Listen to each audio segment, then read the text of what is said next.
Next up, Dr. Simone Gold is arrested, according to the Daily Beast. So I'll just read from the article. Simone Gold, 55, was among 3 Los Angeles residents who were arrested on Monday in connection with the insurrection of the Capitol. So there's 2 colleagues, Gina Bisignano and John Strand. Now, Gold garnered national attention in July when she organized a press conference on the steps of the U.S. Supreme Court to condemn pandemic lockdowns and rave about how hydroxychloroquine works as a treatment for COVID-19. Now, Gold made a similar speech during the January 6th insurrection, confirming to the Washington Post that she was indeed photographed holding a megaphone on the rotunda floor. So not in front of the Supreme Court, but actually inside the rotunda where I guess her colleagues were smearing shit on the walls. In a 30-second video, Gold can be seen speaking in the rotunda while 2 police officers stand behind her, gesturing at her and others to leave.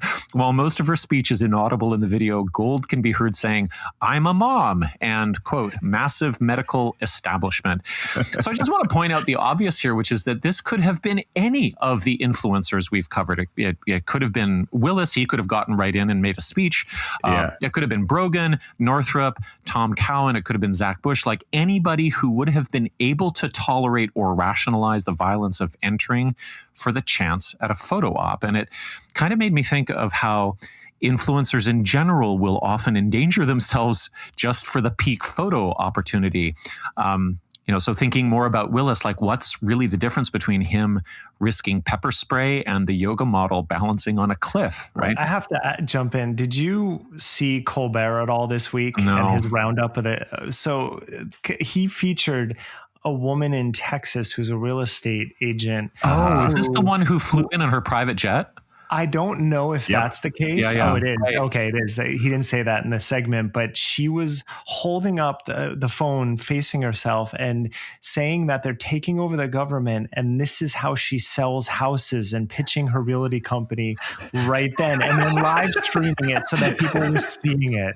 Right. That's how absurd. She was asking for a pardon too, wasn't she, from Trump? Oh, in the final hours? I think many of them were trying that. But yeah, this is how I'm gonna like work for you.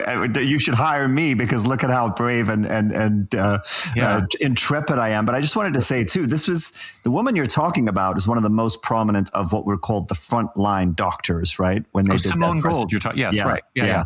Right. Yeah. So that was, that received a lot of attention, and she was sort of the person who was up front most of the time, really making a stand. She was, and they were really frontline optometrists or something like that, weren't they?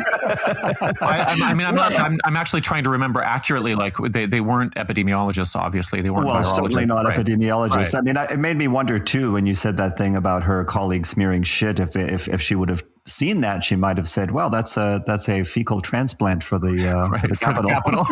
Right. And also, just to put this in perspective, you mentioned Gina, who owns Gina's Eyelashes and Skincare. I ride my bike past that shop all the time because that's the area I ride to get up into the mountains regularly.